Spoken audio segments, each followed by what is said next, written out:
Assalamualaikum warahmatullahi wabarakatuh. Alhamdulillah rabbil alamin wassalatu wassalamu ala asyrafil anbiya'i wal mursalin habibina maulana Muhammadin wa ala alihi wa sahbihi ajma'in. Man yahdihillahu fala mudilla lahu wa man yudlil fala hadiya lahu. Qala al-musannif rahimahullahu ta'ala wa nafa'ana bi ulumihi fid dharain amin. Tsumma qala babun namimati. Bermula ini bab melaga orang, memfitnah orang sehingga orang berkelahi. Qala al-Fakar hadatsana Khalil bin Ahmad hadatsana Abu Ja'far ad-Dubaili hadatsana Abu Abdullah hadatsana Sufyan an Mansur an Ibn Rahim an Hammam bin al-Harith an Hudzaifah qala sami'tu Rasulullah yaqul la yadkhulu jannata qattatun ya'ni an-nammam. Dari Hudzaifah dia mengatakan aku mendengar Rasulullah bersabda tidak masuk surga seorang pengadu atau pelaga orang. Yang melaga orang tidak masuk ke dalam surga. Jadi yang melaga orang supaya orang berkelahi, supaya orang tidak akur, atau yang tidak akur dibuat lebih tidak akur, ini tidak akan masuk ke dalam surga. Seterusnya dari Abu Hurairah anhu dia mengatakan Rasulullah bersabda, hal tadruna man syararukum. Tahukah kalian siapa orang yang paling jahat di antara kalian? Sahabat menjawab, Allah dan Rasulnya yang lebih mengetahui. Kata Rasulullah, orang yang paling jahat di antara kalian adalah orang yang bermuka dua. Alladzi ya'ti haula'i biwajhin wa haula'i biwajhin. Datang ke sana dengan satu muka, datang ke sini dengan satu muka. Datang ke haula, ke mereka yang satu muka, wa haula ke mereka yang satu muka. Ini orang yang paling jahat. Dia orang yang bermuka dua kalau istilah masyarakat. Rasulullah seterusnya dari Abdullah bin Abbas radhiyallahu anhuma dia mengatakan sekali waktu Rasulullah pernah melewati dua kuburan yang barusan saja jenazahnya ditanam. Kata Rasulullah, sesungguhnya kedua jenazah yang di dalam kubur ini sedang disiksa. Bukan sebab sesuatu yang besar. Apa yang dimaksud sesuatu yang besar ini nanti ada di bawah. Salah satu di antara keduanya, la yastanzimul bauli, kencing tak basuh. Kencing tak basuh. Yang jadi masalah bukan kencing tak basuhnya. Tapi yang jadi masalah air kencingnya itu mengenai tubuh, mengenai pakaian, dibawa mengerjakan sembahyang menjadi tidak sah. Jamaah. Ada satu masa kita kencing tak basuh, tapi pada waktu mau sholat, mau sembahyang, mau ibadat atau apa itu kita sucikan. Jadi bukan persoalan tidak basuhnya, tapi persoalan kencingnya itu mengotari tubuh atau pakaian, mengakibatkan sembahyang menjadi tidak sah. Adapun yang satunya lagi, fakana yamshi bin namimati, kerjanya kesana kemari melaga orang saja. Kemudian Rasulullah Muhammad SAW mengambil pelepah kurma yang masih segar, yang masih belum mati lah jemaah. Rotobah itu basah, tapi maksudnya yang belum mati. Fasyaqqaha nisfaini, kemudian Rasulullah belah jadi dua. Wa gharaza fi kulli qabrin wahidatan. Rasulullah pacakkan setiap satu daripada kedua pelepah kurma tadi itu di setiap kuburan. Ya. Kata mereka, sahabat bertanya, ya Rasulullah, lima sana'ta hada? Mengapa baginda lakukan ini? Lima sana'ta hada? Mengapa baginda lakukan ini? Rasulullah kata, Allahumma yukhafifu anhuma. Mudah-mudahan kedua pelepah kurma ini bisa meringankan siksa keduanya selama keduanya belum kering atau belum mati. Jadi selama masih segar dia, pohon itu berguna untuk membantu proses mayit yang ada di dalam kubur. Itu maka kita tabur bunga, ya, tabur bunga. Sebatas itu saja. Menyiram air boleh. Jemaah, ya. Baik. Qala al-faqih, berkata Syekh Abu Lith As-Samarkandi. Apa pengertian tidak disiksa keduanya sebab dosa besar? Maksudnya apa ini? Ya, ini laysa bikabiratin indakum. Dosa itu tidak besar menurut kalian, walakinahu kabiratun indallah. tetapi sesungguhnya dosa itu besar di sisi Allah Subhanahu wa taala. Sehingga orang mudah saja mengadu domba orang sana sini, melaga orang supaya orang damai menjadi berkelahi, yang berkelahi menjadi lebih hebat berkelahinya, dianggap itu bukan dosa besar. Wa ma yu'azzabani fi kabiratin, kata Rasulullah, tidaklah disiksa dosa besar menurut kalian. Padahal dosa itu cukup besar di sisi Allah Subhanahu wa taala. Kata Syekh Abdul As-Samarkandi, tidakkah engkau perhatikan bahwa disebutkan di dalam hadis Abu Hurairah di atas bahwa pengadu domba itu adalah manusia paling jahat di sisi Allah Subhanahu wa taala. Saya nggak ngadu domba, Pak, cuma bilang gini aja sama itu. Ya, kalau akibatnya orang yang damai jadi bermusuhan. Orang yang bermusuhan menjadi semakin hebat bermusuhan. Kalau kita nggak mau sebut bermusuhan, cuma nggak enak aja. Nggak enak aja sama dia. Itu bermusuhan itu. Sama ada kita yang memusuhi dia atau dia yang memusuhi kita. Ya, ya. Di dalam hadis Hudzaifah disebutkan tidak masuk surga pengadu domba. Ya, pelaga orang. Itu nggak masuk surga. Nah, fa'idalam yadkhulul jannah, kalau dia tidak masuk ke dalam surga, maka tidaklah tempat kembalinya kecuali neraka. Karena di sana nanti tak ada lain kecuali hanya surga dan neraka. Kalaulah telah pasti dia tidak masuk ke dalam surga, maka pastilah tempat kembalinya neraka. Karena tak ada dua tempat. Walaupun ada tempat di tengah namanya A'raf, pada akhirnya menurut sebagian ulama, yang di A'raf itu masukkan ke dalam surga. A'raf itu bukit yang berada di antara surga dan neraka, disitulah di antaranya orang-orang yang meninggal belum balik. Orang-orang yang meninggal sebelum datang Rasulullah Muhammad SAW. Nah, meskipun pada akhirnya menurut para sebahagian ulama mereka dimasukkan ke dalam surga. Wajib pelaga orang ini dia bertaubat kepada Allah Ta'ala. Karena pelaga orang ini hina di muka bumi di sisi Allah Ta'ala. Dan dia berada dalam siksa kubur setelah matinya. Pada hari kiamat masuk ke dalam neraka. Dia apa boleh buat? Akhirnya dia putus asa dari kasih sayang Allah Ta'ala. Bukan Allah yang memutuskan kasih sayang itu. Memang dia yang tidak mau mendapat kasih sayang itu. Sebab di dunia luar biasa. Tapi kalau dia bertaubat sebelum mati, Allah menerima taubatnya. Dia maaf. Hasan meriwayatkan dari Rasulullah Muhammad SAW. Bahwasanya Rasulullah mengatakan, manusia yang paling jahat, yang bermuka dua. Nah, macam tadi di atas. Yang bermuka dua. Datang ke sana dengan satu muka dia, datang ke orang yang lain dengan satu muka dia. Jamaah ya. Wa man kana dzalisani fid dunya, siapa saja yang lidahnya bercabang di kehidupan dunia ini, Allah Ta'ala jadikan dia nanti dua lidah dari api neraka pada hari kiamat. Jadi bermuka dua ini kan apa nih? Kiasan nih. Ya, kiasan. Dari lidah yang ke sana bilang A, ke sini bilang B, ke sana bilang C, ke sini bilang D, dan seterusnya. Jamaah, ini hati-hati nih, ya. Macam kita di depan orangnya bilang baik, di belakangnya bilang buruk. Di depan orangnya bukan tanggung kita tunjukkan simpati kepada dia, tapi di belakangnya Masya Allah, luar biasa. Ini hati-hati, jamaah.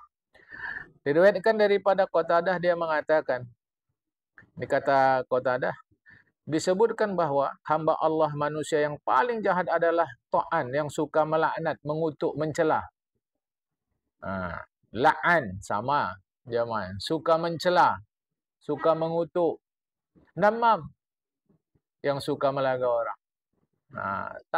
Dia nggak suka nengok situasi tenang, nggak suka dia. Jadi dia mau dia ramai saja. Disebutkan siksa kubur itu satu di antara yang tiga. Jadi kalau dijumlahkan maka setiap satu jadi sepertiga. Sulusun minal ghibah. Sepertiga sebab gunjing orang. Ngatain orang. Jamaah kan. Sepertiga sebab air kencing yang tak beres. Sepertiga sebab melaga orang. Kan? Ini kita yang nempah siksa kubur.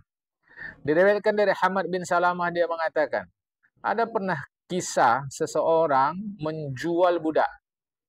Kata penjual kepada pembeli, budak ini paten, bagus, tak ada masalah, cuma cacatnya satu aja, dia suka ngelaga orang. Nah, fastakhafal mushtari, pembeli nganggap sepele. Ah, itu ajanya masalahnya. Fashtara ala dzalika dia beli. Nah, walau ada cacatnya macam begitu. Fama kata ulama inda ayaman. Ya namanya budak dibawa pulang. Beberapa lama bersama si tuan yang baru. Dia pun mengerti situasi. Apa kata si budak kepada istri tuannya? Inna zaujaka la yuhibbuka. Inna zaujaki la yuhibbuki. Laki kau enggak suka dia sama kau sebetulnya. Nah, dia yatasara alaika. Dia sebenarnya telah berhubungan badan dengan budak perempuan yang lain. Afaturidina an ya'tafa alaika. Mau kau ku kasih ajian supaya dia tetap cinta kasih sayang sama kau. Nah, sehingga enggak kepada yang lain. Kalau cara kita sebut guna-guna. Kalau kata istri tuannya, ya maulah. Kata si budak tadi gini, ambil pisau cukur, kau cukur beberapa helai rambut bahagian dalam jenggotnya. Jenggot bahagian dalamnya, bukan bahagian luar. Cukur. Apabila dia tidur. Kemudian dia pun, si budak tadi datang kepada suaminya. Dia kata kepada suaminya, istri kau tuh selingkuh. Dia mau bunuh kau. Aturidu an natabayyana kadzalik. Mau kau pasti kisah atau cerita yang kukabarkan sama kau nih? Kata tuannya maulah. Fatanawam lah. Pura-pura kau tidur. Nanti tahulah kau tuh. Fatanawam rajul. Suami tadi pun pura-pura tidur, istrinya datang membawa pisau cukur untuk mencukur beberapa helai jenggot bahagian dalam suaminya. Suaminya menyangka istrinya ingin membunuh dia. Diambilnya pisau tadi, dibunuh istrinya. Kemudian datanglah pihak keluarga istrinya membunuh suaminya pula. Kemudian datang pula pihak keluarga suami berperang kedua kelompok ini tadi. Gara-gara mulut orang yang suka melaga. Dan saya lah memperhatikan. Sesungguhnya sebahagian dari persoalan hidup kita lebih karena kita berhasil diprovokasi orang. Kita kan nggak tahu dia begitu sama kita. Tahu-tahu ada orang yang ceritanya di pengajian, ceritanya di perwiritan, ceritanya waktu undangan. Awak dengar juga, abang kayak gini katanya. Awak dengar waktu itu di wirid-wiridnya. Siapa bilang rupanya? Ya, tak pasti namanya cerita orang. Kan mencari-carilah dia. Siapa orangnya agaknya. Baru diduga-duganya. Kan ini yang nggak suruh sama aku. Itu jadi terus masyarakat.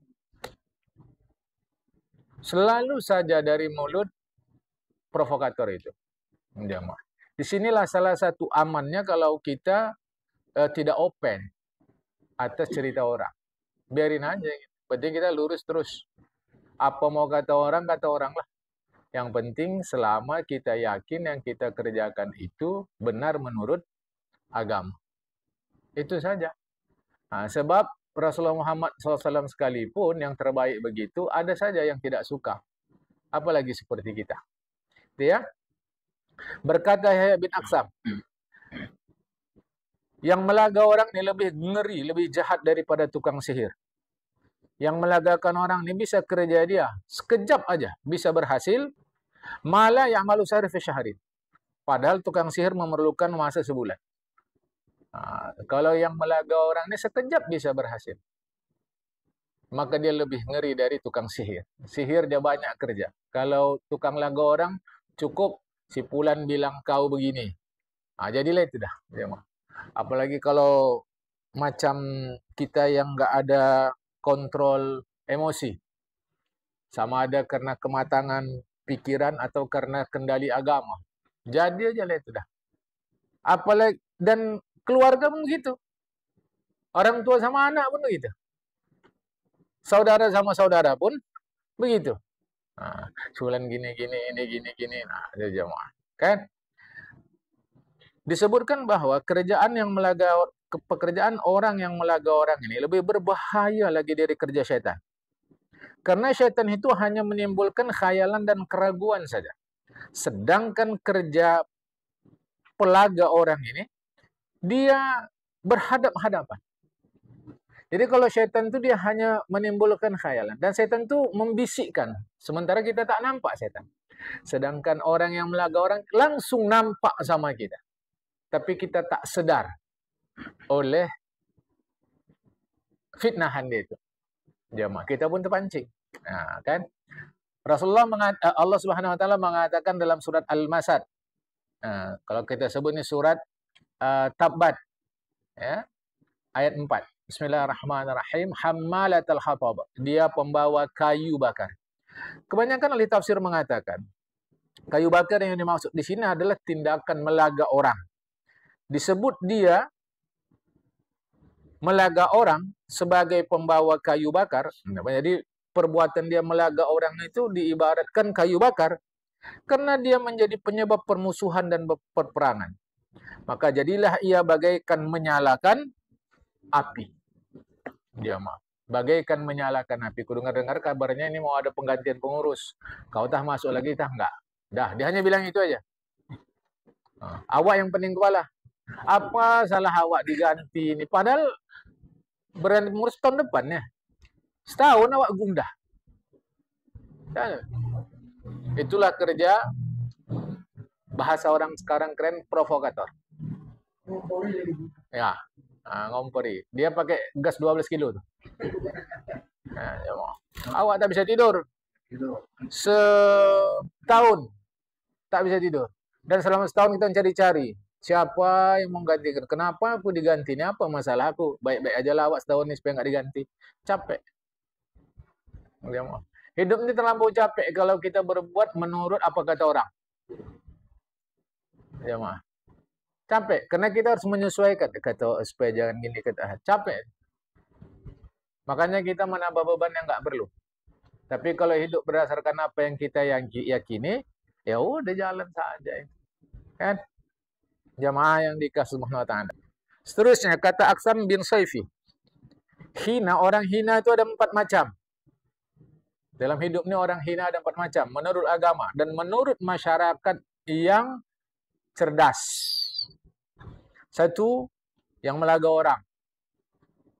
Yang hina nih. Yang kedua, kazab. Penipu, pembohong, pendusta. Ya. Yang ketiga, madyun. Orang yang berutang. Yang keempat, yatim. Hina yatim. Di tengah masyarakat yang tidak cerdas. Tapi di tengah masyarakat yang cerdas. Jemaah.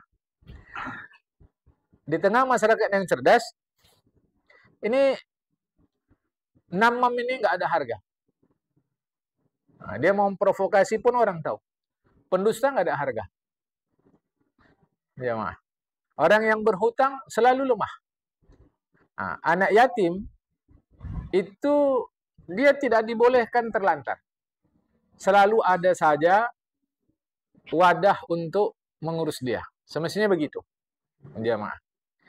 Nah, jadi ini orang-orang yang hina, adillah. Diterjemahan apa adillah? Tadi Aksam bin Saifi mengatakan. Apa sih katanya? Sebelumnya itu apa? Al-azillah arba'atun. 4. Apa katanya? Hina ada 4. Orang hina itu ada 4. Ya. Kan? Lemah. Ya. Hobi dia memang fitnah orang. Nanti ketika kita difitnah, kita rasa, wah nggak sedap nih. Saya mau datangi dia. Ya dia slow aja. Kita yang sibuk. Kerja tak tentu. Mau cepat pulang, mau jumpai dulu dia. Datang rumah yang nggak ada pula dia. Kan? Orang dia habis fitnah sini, fitnah sana. Memang gitu. Kita dia yang heboh. Memang itu hobi. Jadi kalau dibuat kurikulum vitae, dibuat data pribadi dia, nama, tempat tanggal lahir, alamat, hobi, fitnah. Emang gitu. Itu udah hobi dia. Nanti kita yang sibuk. Sembahyang pun tak tentu lagi. Wih, tadi nampak aku dia sembahyang. Ini nggak usah hadiah dulu aku nih, aku jumpai dia. Nah, rugi. Habis-habis gitu aja hidup. Tiba-tiba the end. Bahasa awak anak-anak dulu lah, the end. Game over. Is dead. Masuklah dah. Kuburan pai pasir. Dah selesai. Waktu meninggal awak tengok dia Macam marah kali. Sampai terbawa mati. Kan lucu. Biarin aja. Orang dia fitnah kita ngasih pahala. Begitu dia fitnah kita, dia ngasih pahala. Masa dia ngasih pahala kita gundah gulana? Lucu aja. Dia mah. Ya tak sedap awak. Ya salah kau sedap lah. Pula tak sedap. Orang kasih pahala. Kalau dipitnah. Warawang Ubaidatu bin Abi Lubabah. Ubaidah bin Lubabah. Dari Abu Ubaidah Al-Qurashi dia mengatakan. Ada seseorang di satu perjalanan dia mengikuti orang lain sejauh 700 farsakh. Satu farsakh lebih kurang 1,5 mil. 700 farsakh. Itu tak perlu bagi kita mengalih-alihkannya. Yang jelas dia mengikuti orang itu fisabilillah kalimatin untuk mendapat 7 pelajaran. Falamma qadima alaih, ketika dia berjumpa orang tadi, dia jumpa. Dia tanya, ini jitu kalillah da'ataka Allah minal ilmi. Aku datang kepada kau ni untuk mendapat ilmu yang Allah berikan kepada kau. Akhbirna sama imam asqalu minha. Satu, kasih tahu aku, apa yang lebih berat dari langit? Yang kedua, apa yang lebih luas dari bumi? Yang ketiga, apa yang lebih keras dari batu? Yang keempat, apa yang lebih panas dari api? Yang kelima, apa yang lebih dingin daripada musim atau cuaca dingin? Nah, yang keenam, apa yang lebih kaya dari laut? Yang ketujuh, apa yang lebih lemah daripada anak yatim? Tapi satu riwayat menyebutkan apa yang lebih berbahaya daripada racun. Ada yang mengatakan begitu. Baik, dia jawab. Amal buhtan al-bari'i fa'athqalu minas samawati. Berdusta terhadap seseorang yang tidak seperti kau dustakan itu lebih berat dari langit. Oh.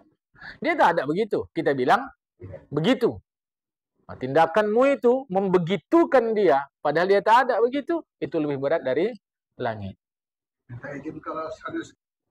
Wal haqqu awsa' minal ardi. Kebenaran itu lebih luas dari bumi. Sampai kalau kita dulu mengatakan dunia tidak selebar daun kelor. Ya, kan? Nah, ini bumi. Kebenaran itu lebih luas dari bumi. Makanya kalau kita ikut kebenaran agama kok rasa dada sempit, mesti ada yang salah tuh.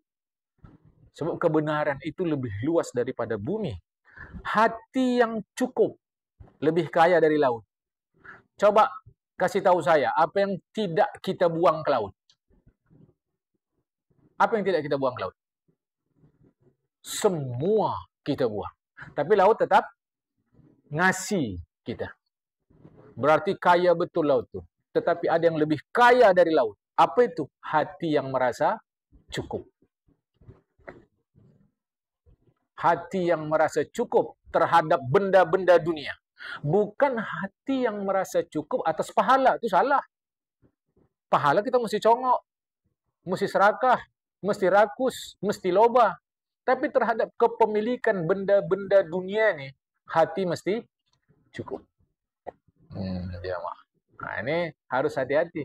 Orang begini mau pula begitu. Orang begitu mau pula begitu. Inilah seperti kita minum air laut. Haus tak akan hilang, malah makin bertambah. Makin haus dia. Tapi kita ini keliru. Terhadap benda dunia kita nggak cukup. Terhadap pahala kita cukup. Nah, ini kan terbalik. Mestinya terhadap benda-benda dunia kita cukup, terhadap pahala tidak cukup. Wal harsu fil jasad harum minan nar. Apa itu?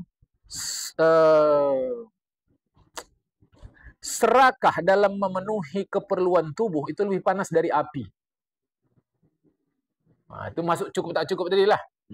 Jamaah, keperluan tubuh dia terus menerus dia penuhi. Kalau keperluan sebetulnya nggak ada masalah. Tetapi namanya serakah lebih dari keperluan. Itu lebih panas dari api. Makanya orang kalau tak pandai-pandai merawat keperluan tubuh dia, dia bisa membakar dirinya sendiri. Wal hajrul qaribi dalam tanjah abrad min az-zamhariri. Perlu kepada karib kerabat. Tapi tak terpenuhi dari karib kerabat. Itu lebih dingin dari cuaca musim dingin. Kita perlu kerabat kepada kerabat kita. Tapi kerabat kita tak mau memenuhi keperluan kita. Nah, ini rasanya jauh lebih dingin dari musim dingin. Jamaah. Hati orang kafir lebih keras dari batu. Wan namimatu yastabanan ala sahibiha at'afu min kulli yatimin. Perbuatan melaga orang, apabila nyata pastilah itu pada orang tadi, itu lebih lemah, lebih hina daripada anak yatim. Dia mah, kerja kawan nih, aduh, hajab awak asyik ngadu ngelaga orang aja, kerja ke sana bilang begini, ke sini bilang begitu. Dia ni lebih lemah, lebih hina dari anak yatim. Yani nammamu yasiru dalilan idza dhahara amruhu. Orang yang melaga orang boleh jadi dia menyembunyikan tindakannya, tapi kalau tahulah masyarakat dia yang melakukan, harga dia itu lebih rendah dari anak yatim di masyarakat. Bukan menurut agama. Menurut agama anak yatim tak rendah. Tapi menurut kenyataan di masyarakat, anak yatim kurang dihargai. Jamaah. Begitulah sebetulnya orang yang melaga orang ini. Dalam satu riwayat disebutkan az'afu min kulli samin, yakni ahlaku. Jamaah ya. Bahwa orang yang melaga orang ini lebih berbahaya dari racun. Lebih mematikan dari racun yang mematikan. Inilah orang yang melaga orang ini. Dia menghabiskan orang, membinasakan orang. Yang ianya kita mau pula. Aku percaya aku sama kau ni. Memang lucu kita ni jemaah. Nanti akan dijelaskan ulama dewa insyaAllah. Baik, kita teruskan. Dari Abdullah bin Umar, dari Rasulullah Muhammad SAW. Kata Rasulullah, ketika Allah Ta'ala menciptakan surga, Allah bilang kepada surga, takallami, cakap kau. Kata surga, sa'ida man dakhalan, bahagialah orang yang masuk ke dalam aku ya Allah, kata surga. Allah berkata lagi, wa izzati wa jalali, demi kemuliaan dan keagunganku, la yaskunu fika samaniyatu nafarin minan nas, ada 8 model manusia yang enggak akan bisa tinggal di dalam dirimu wahai surga. 1, mudminu khamrin, orang yang kekal senantiasa minum khamar. Kita tak cerita merek, kita tak cerita modern tradisional. Pokoknya asal gemar minum khamar. Kekal dia minum khamar kecuali bertobat. Wala musin ala zina, pelaku zina. Maksudnya memang hobinya berzina.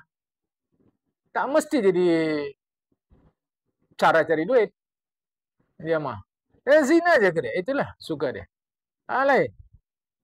Ini tak masuk. Wala nama pelaku pengadu orang. Dia diadunya orang. Wala dayus, suami yang tak cemburu terhadap istrinya. Dayus kan? Dayus ni tak ada bahasa Indonesia. Ada tapi agak kotor lah.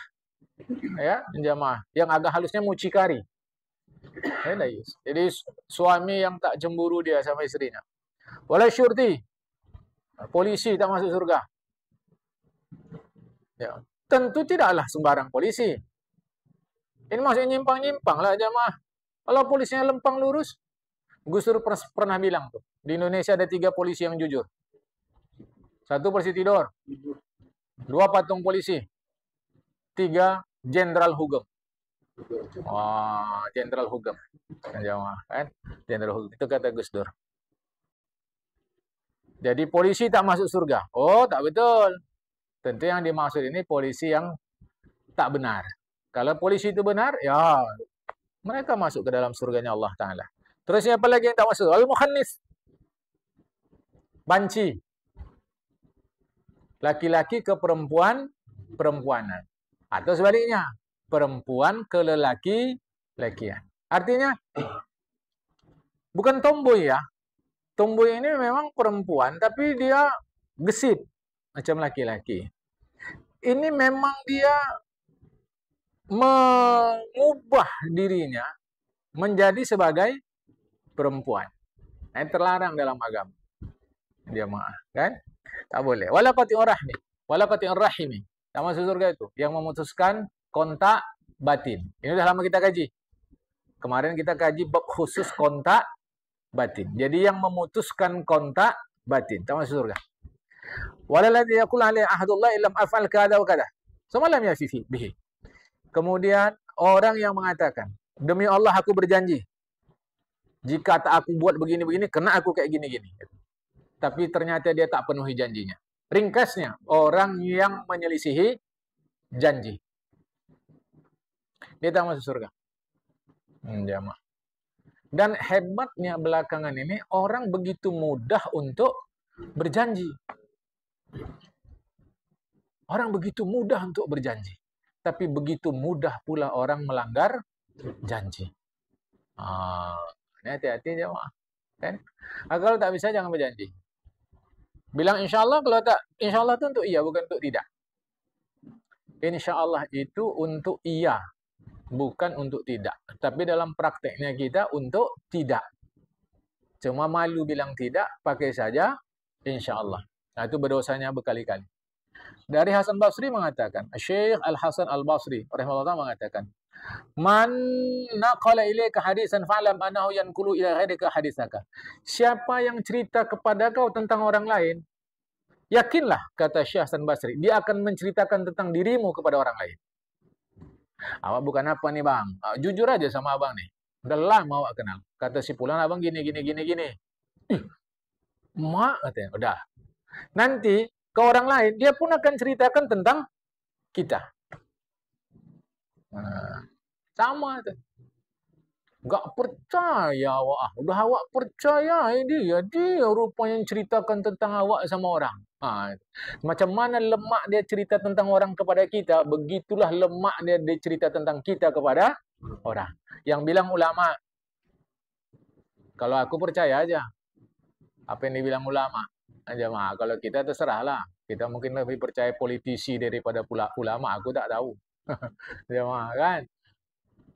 Hati-hati. Awak yakin nama dia ni. Hati-hati. Karena kalau dah biasa mulut tu fitnah jadilah itu dah. Okay. Baik ya. Diriwayatkan dari Umar bin Abdul Aziz. Anda khalaih rajul.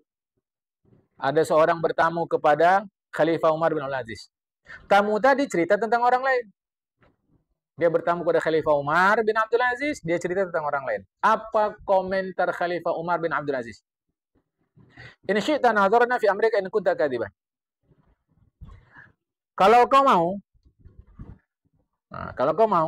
kami selidiki dulu cakap kau ni. Kalau ternyata kau pendusta, maka berarti kau termasuk dalam surat Al-Hujurat ayat 6. Bismillahirrahmanirrahim. In ja'akum fasiqun binaba'in fatabayan. Jika orang fasik datang bawa kabar, klarifikasi dulu.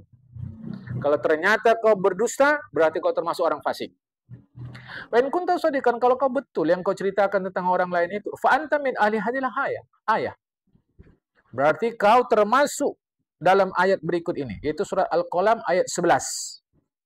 Bismillahirrahmanirrahim. Hammazin masya'in binamim. Hammaz, suka ngeje orang. Masya'in, jalan ke sana kemari. Binamim, kerjanya melanggar orang saja. Dah dua. Kalau kau tak betul, berarti kau disebut orang fasik. Kalau kau betul, berarti masuk ayat ini. Sama aja, kerja aku melaga-laga orang. Manas-manasin suasana. Wa nashitahunaka, angka. Tapi kalau kau mau, kami maafkan kau. Raja bilang gitu. Presiden bilang gitu depan kita. Kan? Faqala, maka orang tadi, tamu khalifah tadi mengatakan, al-afu, ya amir, al-afwa, ya amiral mu'minin, la'audu illa misli dhalik. Aku mohon maaf, wahai amirul mu'minin. Aku minta maaf sajalah, tak aku ulang lagi. Kalau kau betul, kau masuk ayat ni. Kalau kau tak betul, kau masuk ayat ni. Macam mana? Kalau kau mau, kau maafkan. Kan? Jadi, tapi itulah kadang kita ni suka percaya, mudah kali cakap orang kita percaya. Kita teruskan ya. Diriwayatkan dari Syekh Abdullah bin Al-Mubarak. Kalau dengar nama ulama begini, terbayang kita beliau tukang zikir saja. Padahal Syekh Abdullah bin Al-Mubarak ini bukan hanya ulama, ahli tentang agama, tapi pedagang. Jemaah, bisa. Zaman dulu itu masih bisa. Kalau sekarang mau dagang serius, mau jadi ulama agak sulit. Karena makin makin kompleks masalah. Dulu kita dagang, taruh aja dagangan situ. Kita bawa baca di rumah. Di dalam rumah, dagangan, di luar aman itu. Sekarang awak jaga pun bisa hilang. Nah, ini serba kompleks. Ya, dia mengatakan, tapi ini hati-hati ya. Yang dikatakan beliau ini hati-hati. Nanti kita mesti lihat sampai bawah. Anak zina itu tak bisa tuh menyembunyikan cerita. Anak hasil zina tuh mulutnya selalu nyinyir, cerita saja. Wadul hasabi fi qaumin la yu'dhi jarahu. Sedangkan orang yang punya harga diri baik di tengah masyarakat, dia pasti tak mau menyakiti tetangganya. Ya. Makanya kita bisa melihat dalam kehidupan bertetangga, kalau tetangga itu saling menghargai, berarti ini orang ini berdarah, berjiwa bangsawan, orang tinggi jemaah. Orang-orang yang wataknya rendah selalu iri kepada tetangganya. Oke, sekarang itu kita tengok dalam kehidupan ekonomi masyarakat. Biasanya yang adalah, ini bukan dibimbing oleh Islam, umum. Biasanya kalau orang-orang kelas the have itu, orang-orang yang tinggi itu ekonominya, masih iri lagi nggak sama tetangganya? Biasanya, yang kita lihat, udah nggak lagi. Cara bergaulnya pun sudah lain. Tapi lucunya kadang, yang bawah-bawah nih, udahlah rumah mau rubuh, saling angek, setiap pagi berkelahi. Jadi, sampai saya dimaklumkan oleh ada masyarakat. Wah, Malim. Luar biasa. Kalau pagi tu Malim, katanya, loudspeaker tu di depan rumah dia dihidupkan kuat-kuat. Yang sana pula hidupkan kuat-kuat. Yang sini hidupkan kuat-kuat. Tengok. Tapi kalau udah kelas tinggi, dia nggak akan begini. Dia kalau mau hidupkan musik kuat-kuat, dia pergi clubbing. Ke diskotik, kemana-mana dia tak begini lagi. Jadi cara bergaul itu mengalami perbedaan jamaah. Kira-kira begitu. Jadi kalau orang yang zul hasabi mungkin diterjemahkan menjadi orang yang bangsawan di situ mungkin. Ya, orang yang punya harga diri itu dia tidak akan menyakiti tetangganya. Yani la yaktum hadisan nas wa yamshi bin namimah. Dia tidak anak zina itu dia la yaktumu hadisan nas. Dia tidak mampu menyembunyikan cerita tentang orang lain. Kesana kemari kerjanya melaga saja. Itu anak zina itu. Apakah maksudnya anak zina ini betul anak hasil zina atau bahasa kiasan? Kita lihat.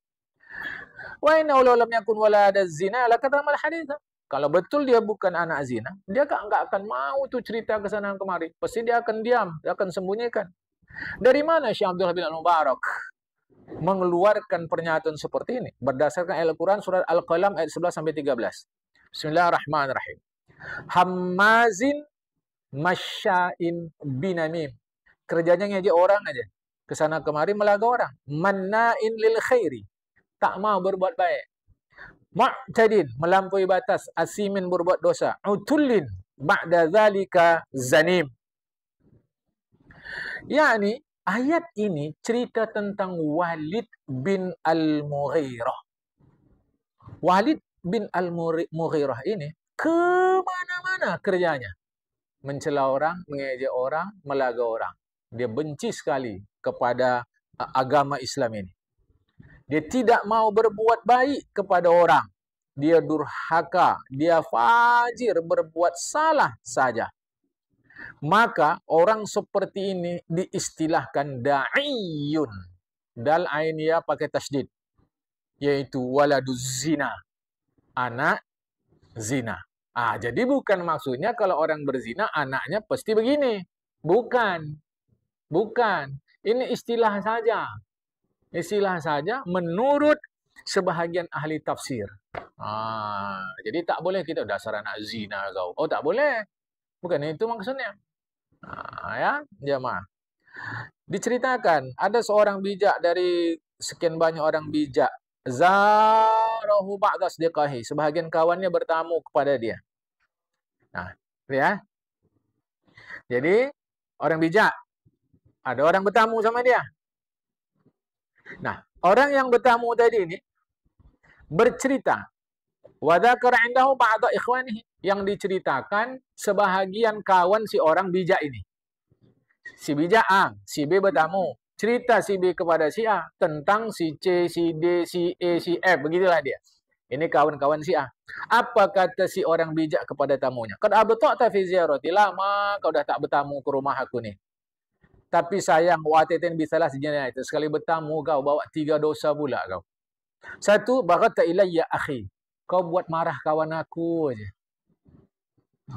Itulah kerja kau. Dah lama tak datang, sekali datang bawa bencana pula. Wa syaghalta qalbil farigha, hati aku yang lapang, tenang, terbuka, luas, enak, kau buat sibuk pula jadinya terhadap cerita kau ni. Wattahamta nafsaka bil maini, tapi kau tak sadar, kau sudah menuduh dirimu sendiri dengan berbuat dusta. Kalau awak bilang gini sama orang, dah habis lah itu dah. Jadi fitnah orang saja lah kita aja, maaf. Kan? Makanya ini difahamkan. Ka'ab al-Ahbar cerita. Ka'ab al-Ahbar ini pendeta Yahudi. Berjumpa. Seingat saya dia berjumpa dengan Rasulullah Muhammad SAW, tapi tidak sahabat. Karena dia masuk Islam setelah Rasulullah meninggal. Baru dia masuk Islam. Kata dia, ini kata dia lah. Sekali waktu Bani Israel mengalami kemarau. Kemudian Nabi Musa pun bersama orang-orang Bani Israel 3 kali itu minta hujan kepada Allah Ta'ala, falam yusku, tapi tak turun hujan. 3 kali minta kepada Allah Ta'ala, tak turun hujan. Kemudian Nabi Musa pun menyampaikan Allah Ta'ala, ilahi ibadukan kharaju salah marat, wahai Tuhanku, hamba-hambamu telah keluar 3 kali berdoa meminta kepada falam tastajib do'ahum, tapi kau tidak kabulkan doa mereka. Allah Ta'ala lantas kasih tahu kepada Nabi Musa, bi anillah asibulaka wa li'amaka li'ana fikum rajulan nammaman. Aku tak kabulkan doa kalian wahai Musa, karena di tengah kalian itu ada orang yang profesinya melaga-laga orang. Qad asarra 'ala namimah, itu ya kerja dia. Kesana kemari laga orang, kesana kemari adu orang, kesana kemari. Kata Nabi Musa, man wa hatta nukhrijuhu Masya Allah. Man wa hatta nukhrijahu min bainina. Siapa orangnya ya Allah? Supaya bisa kami usir, jangan dia tinggal di tengah-tengah kami. Kata Allah Ta'ala, ya Musa, anhakum 'anil namimah wa akunu nammaman. Kalian kularang mengadu-ngadu orang. Kalau kau tanya aku, ku jawab, berarti aku pun ngadu-ngadu orang juga. Takkan aku kasih tahu orangnya. Fatabu jami'an. Nabi Musa bersama Bani Israel pun semua bertobat, fasuku.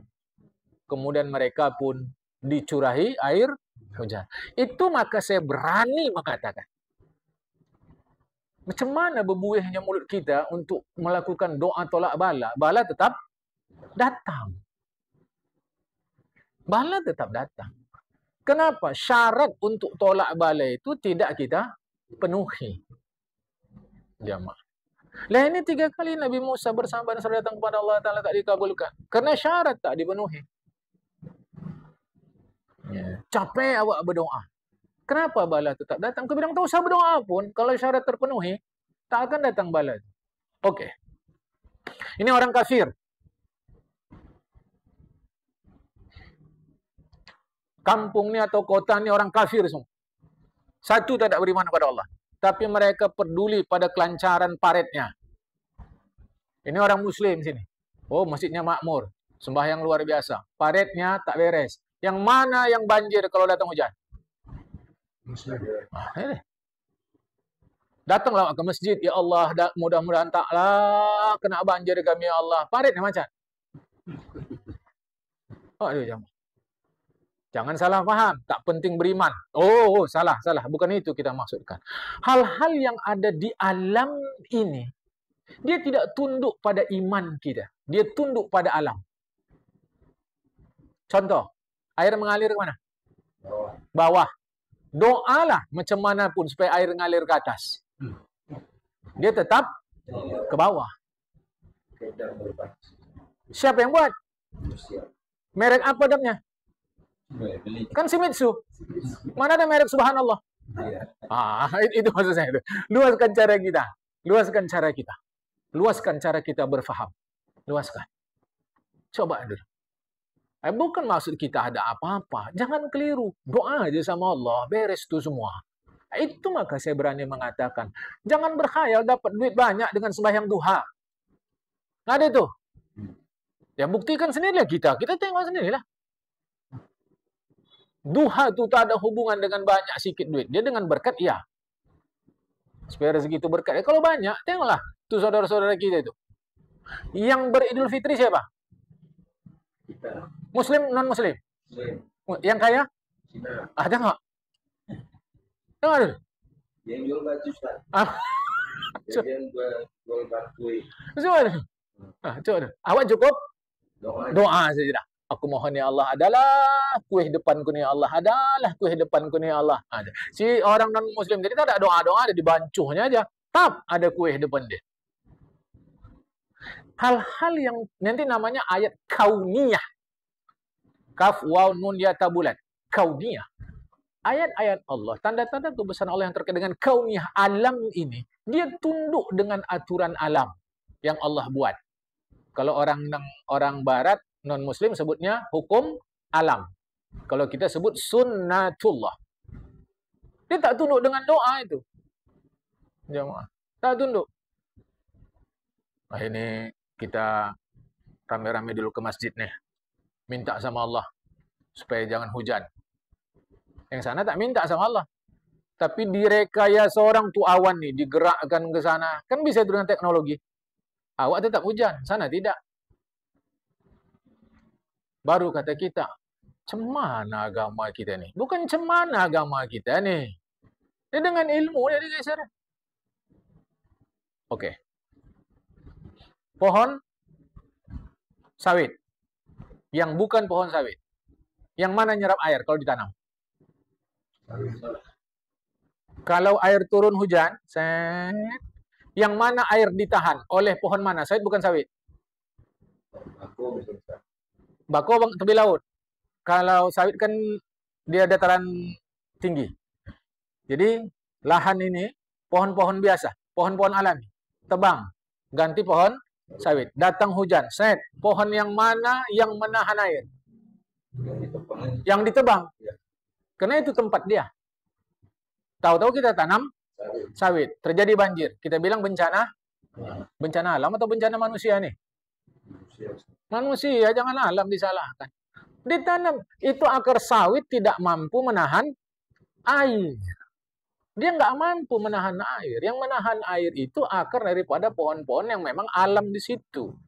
Itu pemerintah dulu kata reboisasi. Kita nggak ganti sawit, tuh banjir semua. Baru kata orang situ. Dari opung-opung kalian dulu nggak pernah ada banjir. Inilah kayak gini nih dah. Memang dekatlah kiamat nih. Nggak ada dekat kiamat. Kita aja itu. Bakau belawan habis.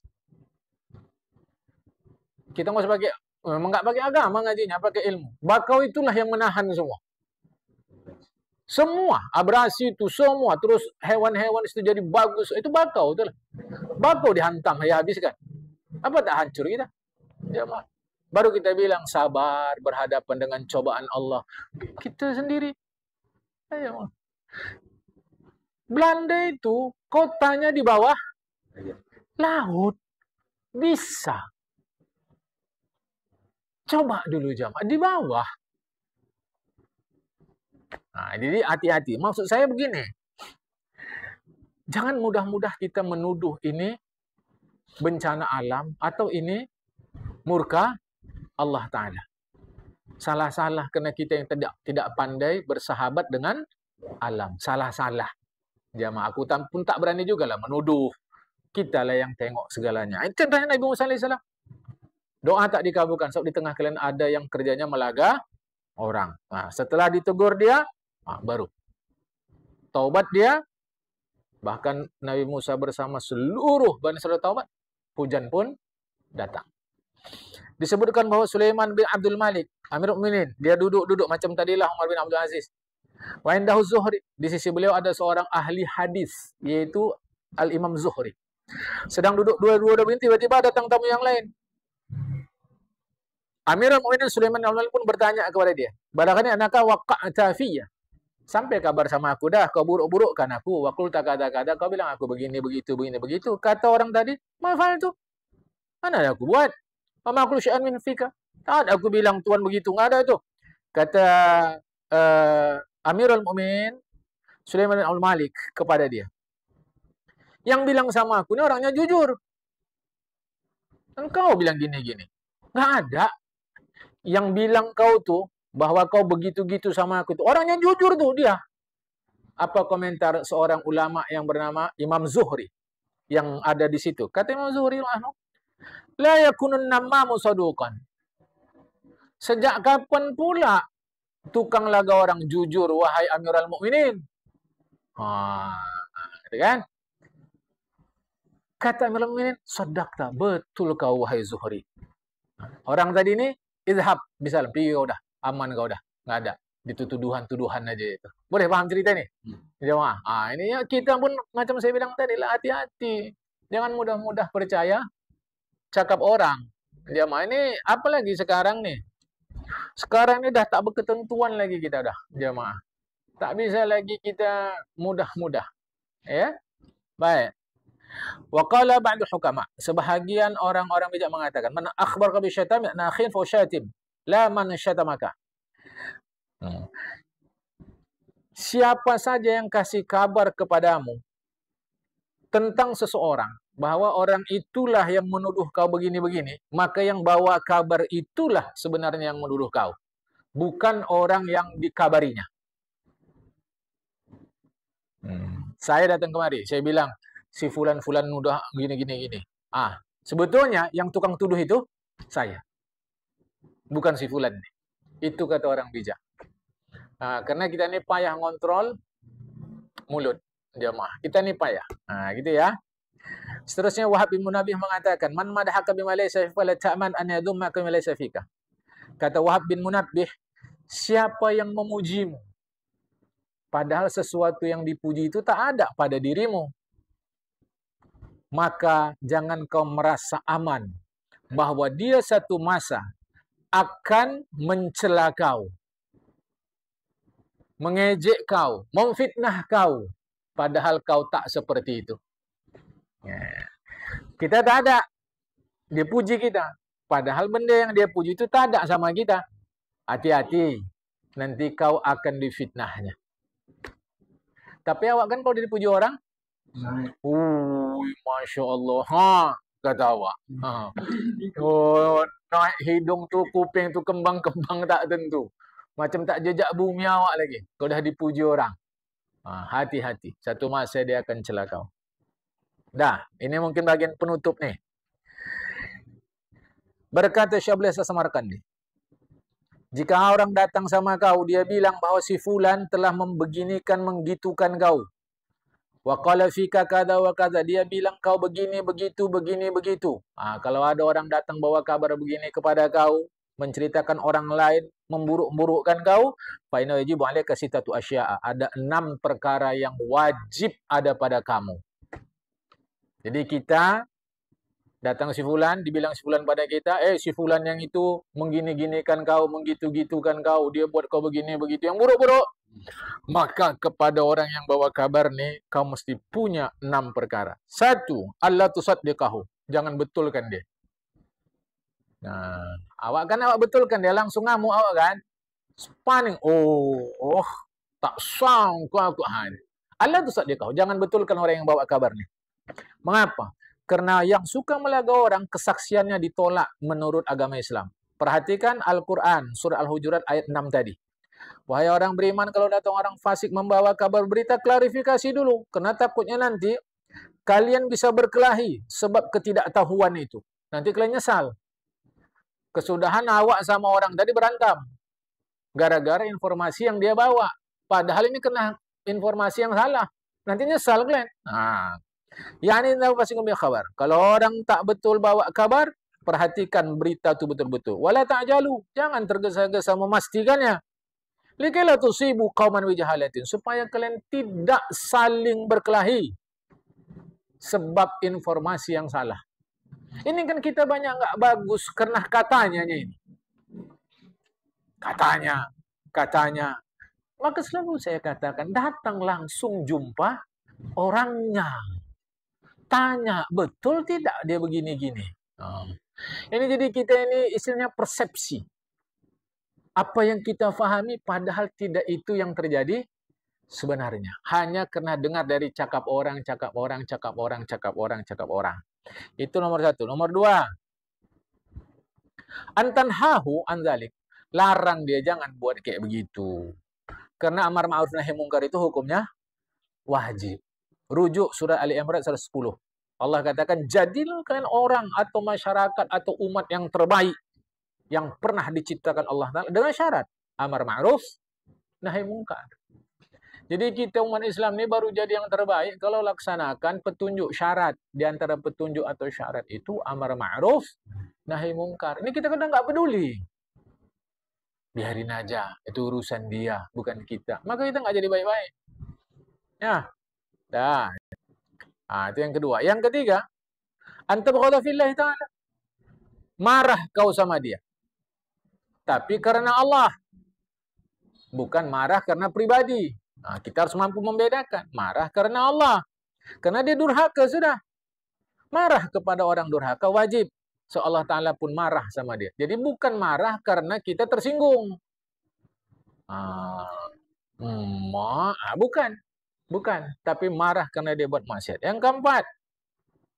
Jangan buruk sangka kau kepada orang yang diceritakan dia ini. Kan dia bilang sama kita bahwa si fulan memburuk-burukkan kita. Kepada si fulan itu jangan buruk sangka. Karena buruk sangka kepada orang muslim itu haram hukumnya. Tak boleh. Rujuk Al-Hujurat ayat 12. Yang kelima. Ini yang paling sering kita lakukan. Allah tujassis an amrihi. Jangan kau cari-cari. Jangan kau cari. Betul enggak nih? Betul enggak nih? Itu yang saya bilang tadi. Los saja situ. Lantak situ. Karena ini tukang hasud kalau bahasa masyarakat. Tak perlu cari-cari. Itu dilarang. Mencari-cari itu dilarang. Yang keenam. Ma la tarda min hadan nama fala tamalanta. Kau tak suka kan sama dia yang melaga-laga orang ni, fala taf'alhu anta. Kau pun jangan melakukan hal yang sama. Wa huwa alla takhbira ahadan bima ataka bihi hadan namamu. Jangan kau cerita pula. Jadi kita diceritakan, dia datang ke kita. Dia kata kepada kita, si fulan memburukkan kita. Dah? Jangan kau sukai dia ni. Jadi, apa yang kau tak suka dari dia ni, jangan pula kau buat. Maksudnya macam mana? Datang pula kita ke orang lain, kita ceritakan pula tentang dia. Nyambung. Jangan. Saya contoh. Saya datang kemari, memfitnah ini. Saya datang kemari, memfitnah. Saya bilang kepada ini memburuk-burukkan ini. Kata ulama, ini pula, ini A, B, C. Saya si B datang ke si A. Saya bilang A diburuk-burukkan oleh si C. Maka si A jangan pula cerita kepada si D tentang si B. Saya A tadi. Tentang si A. Jangan pula cerita sama si D. Si A tu gini. Sama aja udah. Kalau begitu. Iya. Itu maka saya bilang tadi loss. Mereka udah. Kita sudah dapat pahala. Andailah pahala itu berwujud emas sebongkah. Rasa saya senang kali kita difitnah orang ni. Nyenyak pun awak tidur. Tapi kerana tak nampak dia itulah uji iman tadi jemaah. Wabillahi taufik. Jadi akan datang kaji kita tentang dengki. Dengki ni bahasa medannya angin. Tentang angin itu akan kita bincang. InsyaAllah. Siang ni sampai sini dulu. Assalamualaikum warahmatullahi wabarakatuh.